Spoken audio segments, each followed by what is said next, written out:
When my son told me to get a cab, you're not my problem anymore, I thought my world was ending. 68 years old, widowed 3 weeks, standing on the porch of the home I'd lived in for 40 years while my only child changed the locks behind me. I just found out he inherited our family home and $22 million from my late husband. But what I didn't know was that my husband hadn't actually died of a heart attack. And the secret he'd been hiding for 30 years was about to tear my family apart in ways I never imagined. Sometimes the dead speak louder than the living, and Paul's final message was a scream. I'm grateful you're here with me. Can you tell me in the comments where you're listening from? I'd love to know how far it's traveled. Now back to my story. 3 weeks earlier, I was Ruth Davidson, wife of 40 years to Paul Davidson, mother to one son, Jason. My life was ordinary in the best way. Paul worked as a senior accountant at Davidson and Associates. Jason ran a small marketing agency with his wife, Nicole. We had Sunday dinners together. We celebrated birthdays and holidays. We were a family. Then Paul collapsed in our kitchen on a Tuesday morning. I was making coffee when I heard the thud behind me. Paul was on the floor, his face gray, his breathing shallow. I called 911, rode in the ambulance, paced the hospital waiting room while doctors worked on him. Jason and Nicole arrived within the hour. We held each other in that awful fluorescent-lit space where families wait for news that will change everything. The doctor came out after 90 minutes. His expression told me everything before he spoke. I'm sorry. We did everything we could. He didn't suffer. Didn't suffer. As if that made it better. As if 40 years of marriage could be erased without suffering. The next week passed in a blur of condolence calls, funeral arrangements, and casseroles from neighbors. Jason took charge of everything with an efficiency that should have comforted me, but somehow felt off. He insisted on a closed casket funeral. Mom, you don't want to remember him that way, he said when I questioned it. Let people remember him as he was. He also insisted on immediate cremation. Dad always said he wanted to be cremated, Jason told me. Don't you remember? But I didn't remember that. Paul had always talked about being buried next to his parents in Riverside Cemetery. We'd even picked out plots years ago. When I mentioned this, Jason got frustrated. Mom, you're grieving. Your memory is playing tricks. Dad definitely wanted cremation. Nicole nodded in agreement. He told us last Christmas, Ruth. You were in the kitchen when he mentioned it. I let it go. I was grieving. Maybe I did misremember. The funeral was well attended. Paul's colleagues from the accounting firm, our neighbors, friends from church.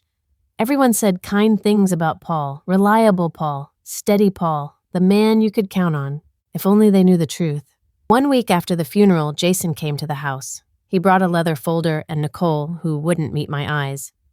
Mom, we need to talk about Dad's will, Jason said, settling at the kitchen table where Paul and I had eaten breakfast every morning for 4 decades.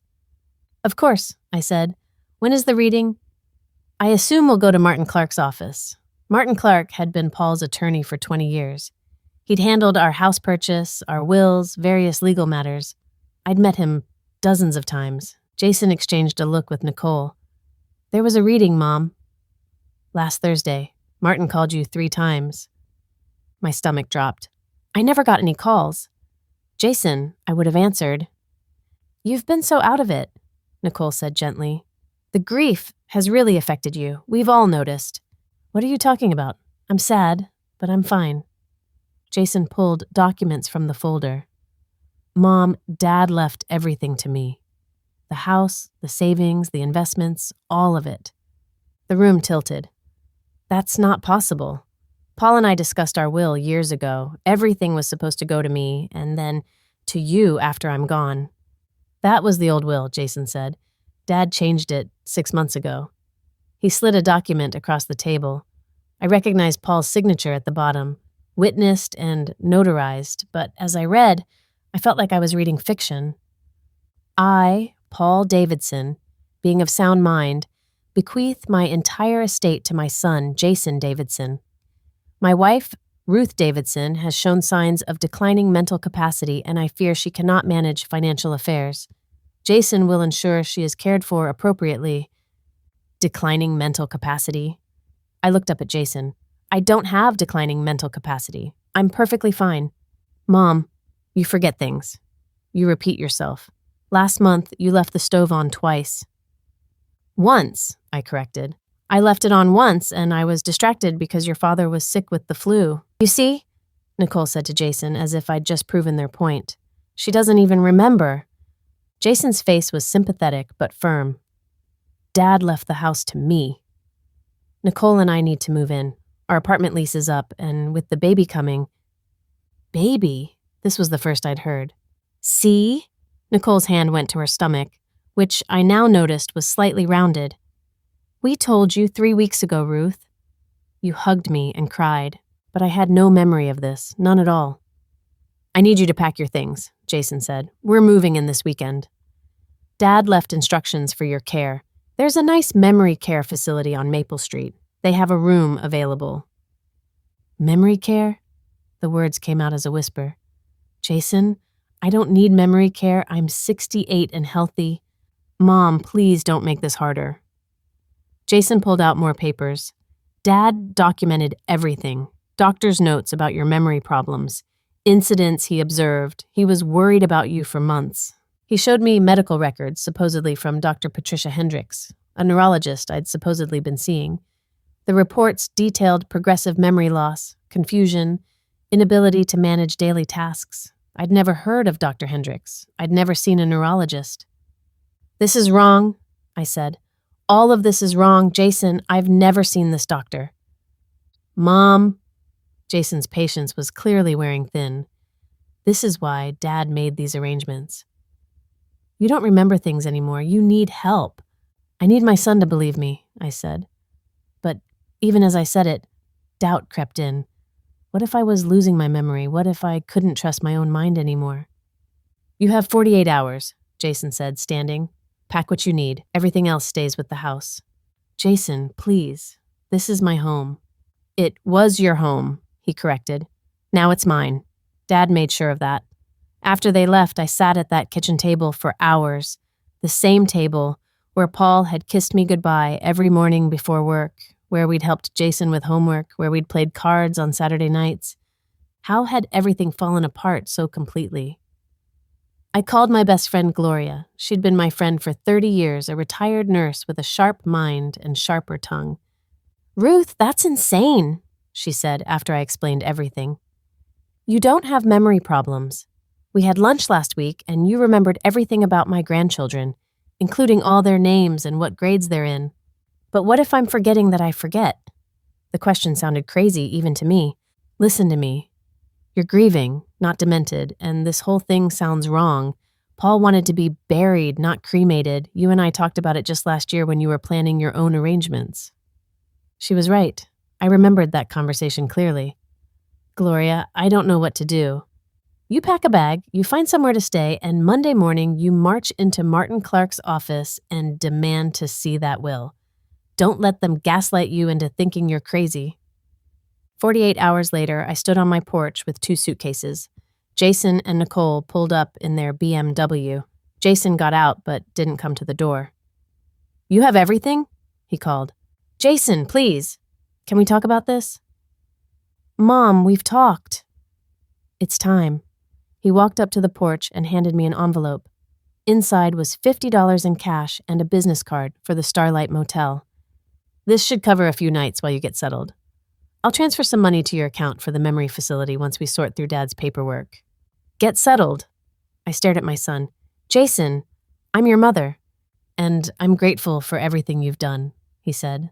His voice was gentle, but his eyes were cold. But Dad was clear. He wanted me to handle things. You're not well enough to be on your own. I'm perfectly well. Mom, please don't make this harder. Just get a cab. We need to start moving our things in. Can't you at least drive me? Jason hesitated, then shook his head. Nicole's not feeling well because of the pregnancy. We need to get her settled. Just call a cab. He handed me my suitcases, went back to his car, and drove away. I stood on that porch for 10 minutes, watching my neighbors pretend not to notice that Ruth Davidson was being evicted from her own home. Finally, I called a cab. The Starlight Motel was exactly what $50 a night gets you. Thin walls, thinner towels, and a carpet that had seen too many years and too many questionable stains. I sat on the sagging mattress and tried to process what had happened. In less than a month, I'd lost my husband and my home. My son believed I was mentally incompetent. I had 2 suitcases, $50 in cash, and no clear path forward. But as I sat there in that depressing room, Gloria's words kept echoing. Don't let them gaslight you. Something about this entire situation felt wrong. Paul had been many things, but he wasn't cruel. The man who'd held my hand through my mother's death, who'd surprised me with flowers every anniversary, who'd cried at Jason's wedding, wouldn't have left me homeless. And the medical records. I'd never seen Dr. Hendricks. I was certain of that. The next morning, I used my phone to search for Martin Clark's office. His practice was downtown, a 40-minute bus ride that cost precious cash, but I had to know the truth. Martin Clark's office was exactly as I remembered it. Dark wood paneling, leather chairs, the smell of old books, and furniture polish. When his receptionist announced me, Martin himself came out immediately. Ruth! My dear, I've been trying to reach you for weeks. He ushered me into his office, genuine concern on his face. Jason said you were staying with your sister in Phoenix. I've called your house at least a dozen times. I don't have a sister, I said, and I haven't been in Phoenix. I've been in a motel room since Jason evicted me from my house. Martin's expression shifted from confusion to alarm. Evicted you? Ruth, what are you talking about? Jason said there was a will reading, that Paul left everything to him because I have memory problems. There was a will reading, Martin said slowly, but you were supposed to be there. Jason said you were too distressed, that you'd asked him to handle everything. I was never told about any reading. Martin was already pulling out a file. Ruth, Paul's will is very clear. Let me read it to you. He opened the document, and I recognized Paul's signature immediately. I, Paul Davidson, being of sound mind, leave my beloved wife, Ruth Davidson, the following. Our primary residence plus 80% of all financial assets, totaling approximately $800,000. My head started spinning. Martin continued. To my son, Jason Davidson, I leave 20% of financial assets, approximately $200,000. But Jason said, I couldn't finish the sentence. Jason filed a contest to the will last week, Martin said, his voice tight with anger. He submitted medical records supposedly showing you have severe dementia and cannot manage assets. He's requesting to be appointed as your guardian with full control of the estate. He showed me the medical records, the same ones Jason had shown me. Dr. Patricia Hendricks, neurologist. Martin, I've never seen a neurologist. I've never heard of this doctor. Martin picked up his phone. Neither have I. And I checked. There is no Dr. Patricia Hendricks licensed in this state. The room went silent. Jason forged these? I whispered. That's what I suspect. But Ruth, there's something else. Something that's been bothering me since Paul's death.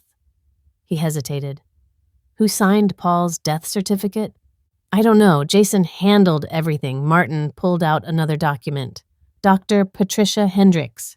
The implications hit me like a physical blow. If the doctor is fake, then who certified Paul's death? Martin finished. His face was pale. Ruth, I think we need to call the police. Detective Maria Santos arrived at Martin's office within an hour. She was a woman in her 50s with kind eyes and a no-nonsense demeanor that immediately put me at ease. Mrs. Davidson, I need you to tell me everything. Start from the beginning.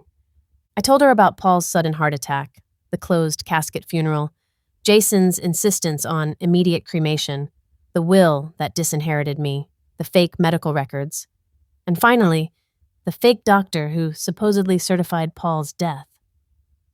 Detective Santos took notes, her expression growing more serious with each detail. Mrs. Davidson, I need to ask you something difficult. Did your husband have any reason to fake his death? The question seemed absurd. Fake his death? Number, why would he? Financial problems? Legal troubles? Affairs? No, nothing like that. He was boring in the best way, reliable, steady, but even as I said it, a memory surfaced. Paul, about 4 months ago, talking on the phone in his study. I had walked by and heard him say, "Everything's arranged." 6 more months. When I asked who he was talking to, he'd said it was a client, but his expression had been odd. Guilty, almost. "Mrs. Davidson?" Detective Santos was watching me closely. "There might have been something," I admitted, but I don't know what. "Let's start with the basics. I'm going to request Paul's medical records from the hospital. If he died there will be records. If those records don't match the death certificate, we have a problem." She made several calls while Martin and I waited. After 20 minutes, she hung up, her face grim. "There's no record of Paul Davidson being admitted to Mercy General on the date of his supposed death. No ambulance call to your address, no emergency room intake." "But I called 911, I said. "I rode in the ambulance." "I believe you did. But I don't think you rode to Mercy General. I think someone diverted that ambulance." She stood. "Mrs. Davidson, I need you to come with me to the station. We're opening a criminal investigation." The police station was nothing like the crime shows on TV. It was fluorescent lit and bureaucratic with the smell of burnt coffee and paper. Detective Santos set me up in an interview room and brought me tea while she made more calls. 2 hours later, she returned with a file folder. "Mrs. Davidson, I've been reviewing everything. The death certificate is fraudulent. The medical records are fraudulent. The funeral home that supposedly handled Paul's cremation, they have no record of receiving a body matching your husband's description. What they did cremate was a John Doe from the county morgue." "I don't understand. Where's Paul?" "That's what we need to find out." She opened the folder. "But I have some theories." I pulled Paul's financial records going back 10 years. "Mrs. Davidson, did you know your husband had over $22 million in various accounts?" My jaw dropped. $22 million? That's impossible. Paul made good money, but not that kind of money. Exactly, which raised red flags. Detective Santos laid out bank statements. Over the past 15 years, Paul has been running what appears to be a sophisticated tax evasion and embezzlement scheme through his accounting firm. He was siphoning money from corporate clients, small amounts that wouldn't be noticed immediately, but they added up. $22 million over 15 years. I felt sick. Paul was stealing? It appears so. And about 6 months ago, he started moving that money, systematically, transferring it offshore, converting it to cryptocurrency, buying property in other countries under shell corporations. He was preparing to disappear. But why fake his death? Why not just leave? Because if he just disappeared, we'd look for him. His clients would notice the missing money. There'd be investigations. But if he's legally dead? She spread her hands. The case closes. The estate gets settled, and Paul Davidson gets to live out his life somewhere sunny with $21 million that nobody's looking for. 21? I caught the number. What happened to the other million? That's what he left in the accounts here. Probably figuring it was enough to avoid suspicion. Why would a man planning to disappear leave $1 million behind? It makes the death look legitimate. And Jason? That's where your son comes in. Let me bring him in for questioning. An hour later, Jason sat across from Detective Santos in an interview room. I watched through one-way glass as his confident facade crumbled under her questions. "Mr. Davidson, where is your father?" "I don't know what you're talking about." "My father is dead." "Your father's death certificate was signed by a doctor who doesn't exist. The hospital has no record of treating him. The funeral home cremated someone else's body, so I'll ask again. Where is Paul Davidson?" Jason's hands were shaking. "I want a lawyer." "That's your right. But let me tell you what I think happened. I think your father convinced you to help him fake his death. I think he promised you something in return. And I think when you realized he'd lied to you, you tried to take everything from your mother to make up for it." Jason sat in silence for a long moment. Then, something in him broke. "He told me he was dying," Jason said quietly. "Dad said he had terminal cancer, 6 months to live. He showed me medical reports, scans, everything. He didn't want to die slowly in hospice. He wanted to go out on his own terms." "So you helped him. He said the $22 million was for the family." He said after he was gone, it would all go to support Mom and me. He had it all planned out, the fake death, the cremation, everything. He said it was the only way to protect the money from being seized by the government. Seized for what? Jason's eyes met mine through the glass, though he couldn't see me. He told me he'd been helping clients avoid taxes. Legal stuff, he said, but the IRS was investigating. If he died, the investigation would close. The money would be safe. But there was no terminal cancer, Detective Santos said. No. Jason's voice was barely a whisper. After the funeral, I checked the accounts like he'd told me to. There was $1 million, not $22 million. I called him. He'd given me a number to use only in emergencies. He answered. What did he say? He laughed. He said, Did you really think I'd leave that kind of money sitting around? It's already moved, son. Untraceable, and you can't report me without admitting you helped fake my death. So, we're both stuck now, aren't we? So, you decided to take everything from your mother. I panicked. Jason's voice rose. I'd helped him commit fraud. I'd signed false documents. I was looking at prison time, and for what? $200,000 according to the real will? After what I'd risked. He put his head in his hands. I thought if I got the house and the $1 million, at least I'd have something. I forged the medical records to make Mom seem incompetent. I was going to have her declared unfit and take control of everything. Except your mother fought back. I didn't think she would. Dad always said she was weak, that she'd believe anything we told her. But she went to Martin. She called you. He looked up, tears streaming down his face. I'm sorry. I'm so sorry. He played both of us. Detective Santos stood. Mr. Davidson, I'm placing you under arrest for fraud, filing false documents, elder abuse, and conspiracy to commit fraud. As they led Jason away in handcuffs, he looked back toward the mirror. Mom, if you're watching, I'm sorry. I really am. He promised me he'd take care of you. That was the deal, but he lied about everything.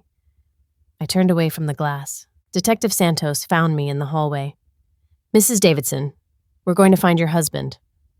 We're working with international agencies now. A man can't move $21 million without leaving traces. What happens if you find him?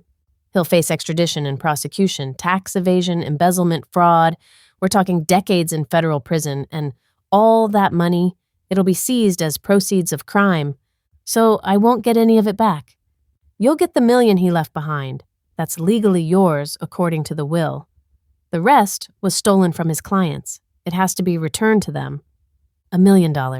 It should have felt like a fortune, but all I could think about was the 40 years of lies. 1 week later, Detective Santos called with news. They'd found Paul.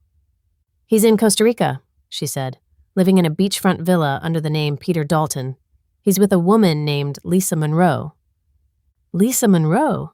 She's a financial consultant who specializes in helping people hide assets offshore.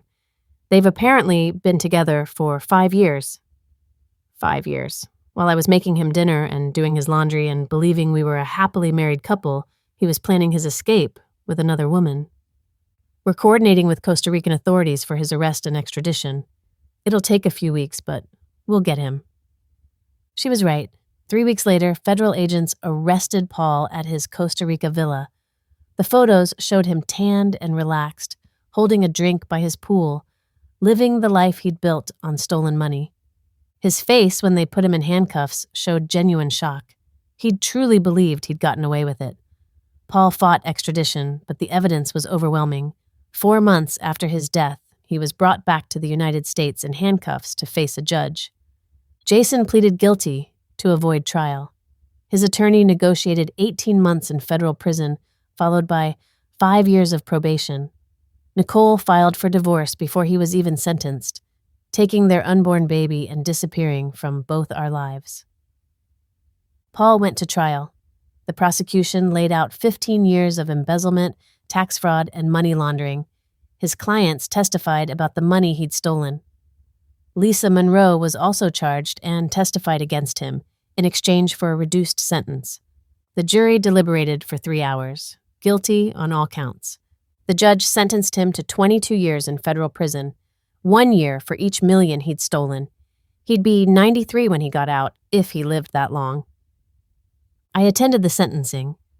Paul's eyes found mine across the courtroom, and for a moment, I saw something that might have been regret. But then his lawyer whispered something to him, and his expression hardened into the mask I'd come to recognize. The face of a man who felt entitled to everything he'd taken. As they led him away, I felt nothing. No satisfaction, no vindication, no closure, just a deep, bone-weary exhaustion.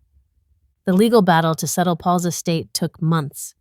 In the end, Martin fought to ensure I received the $1 million Paul had left in domestic accounts, plus the house.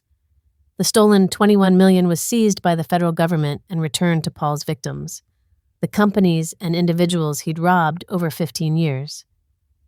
After all legal fees, I walked away with $780,000 and a house full of memories I wanted to burn.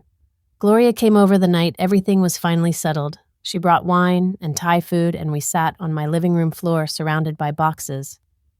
"You're really selling?" she asked. "I can't stay here.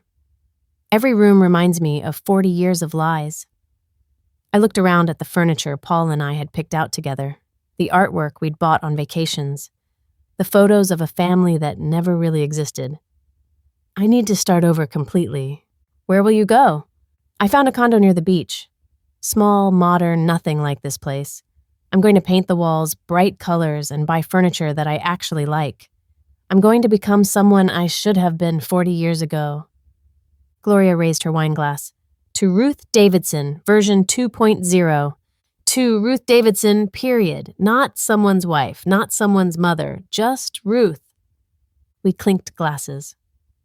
Over the next few months, I did exactly what I'd promised. I sold the house. Surprisingly, there were buyers who didn't mind the notoriety.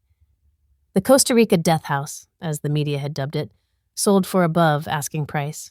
I bought a bright, airy condo with floor-to-ceiling windows overlooking the ocean. I painted the walls in shades of coral and turquoise. I bought comfortable furniture that I'd always wanted, but Paul would have hated. I hung abstract art that made me happy, even if I didn't understand it. I started painting again, something I'd loved in college but abandoned after marriage. My first painting was dark and angry, all blacks and reds, slashing brushstrokes that reflected my rage. But each painting after got a little lighter, a little more hopeful. I joined a support group for women navigating financial abuse and divorce. I was shocked by how many stories sounded like mine, not the fake death part, but the fundamental betrayal of trust, the discovery that the man you'd built your life around was a stranger. I started volunteering at a legal aid clinic, helping women review financial documents and spot signs of fraud. 40 years of managing a household had taught me to track expenses and spot irregularities. Skills I'd never thought of as valuable turned out to be exactly what these women needed. 3 months after Paul's sentencing, I received a letter from Jason. He was in federal prison in Lompoc, and the letter was written on lined notebook paper. "Mom, I know I don't have the right to ask for forgiveness. What I did was unforgivable. I threw you out of your home. I tried to steal everything from you. I called you incompetent when you were the only one thinking clearly. Dad manipulated me, but that's not an excuse. I'm an adult. I made choices, bad choices. I'm not writing to ask for anything. I just wanted you to know that I'm sorry. I'm genuinely, deeply sorry. You deserved better from your son. When I get out, if you want nothing to do with me, I'll understand. But if you'd be willing to talk someday, I'd like the chance to try to make amends. Not to fix what I broke. I know that's impossible. Just to acknowledge the hurt and maybe, eventually, find a way forward. I love you, Mom. I never stopped, even when I was doing terrible things. That doesn't make it better, but it's true." I read the letter several times. Part of me wanted to tear it up and throw it away. Part of me wanted to write back immediately and tell him everything I'd been holding in. I did neither. Instead, I put the letter in a drawer and went back to my painting. Maybe someday I'd respond. Maybe someday we'd find a way to be mother and son again, in some new configuration that acknowledged the hurt while allowing for healing. But not today. Today, I was learning to be Ruth. Not Paul's wife, not Jason's mother, just Ruth. And Ruth was doing just fine. 6 months after everything fell apart, I threw myself a party. A new life celebration, I called it. Gloria came, along with women from my support group and volunteers from the legal aid clinic. We ate good food, drank wine, and celebrated survival. "Speech!" someone called out. I stood up, feeling awkward but also strong. 6 months ago, I thought my life was over. My husband was dead, except he wasn't. My son threw me out of my home. I was living in a motel with $50 to my name. People nodded, knowing the story. But here's what I learned. Sometimes everything has to fall apart before you can see the truth. My marriage wasn't what I thought it was. My husband wasn't who I believed him to be. My son made terrible choices, but I was stronger than I knew. I raised my glass. So, here's to new beginnings. Here's to discovering who you are after you've lost everything. Here's to the fact that at 68, life can still surprise you. Here's to building something real on the ruins of something false. "Here's to Ruth!" Gloria called out, and everyone echoed her. That night, after everyone left, I stood on my balcony, watching the sunset. The sky was painted in oranges and pinks, and somewhere out there, Paul was sitting in a prison cell. Jason was too, and I was here, free, whole, finally myself. I thought about the woman I'd been 6 months ago, obedient Ruth who'd spent 40 years trying to be the perfect wife, who'd smoothed over problems and made excuses and never asked difficult questions. That woman was gone.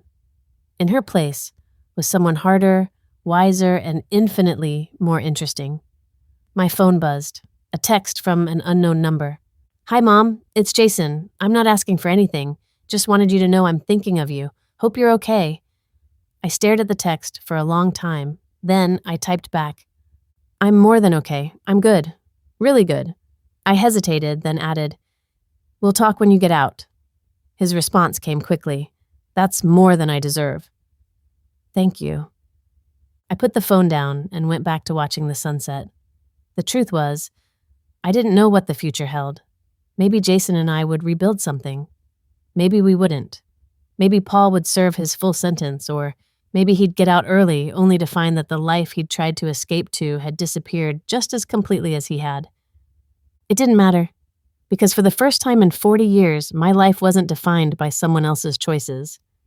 I was Ruth Davidson, 68 years old, survivor of betrayal, embezzlement, fraud, and a fake death scheme, stronger than I ever knew I could be. I'd love to hear your thoughts in the comments. And if this story resonated with you, please subscribe to this channel.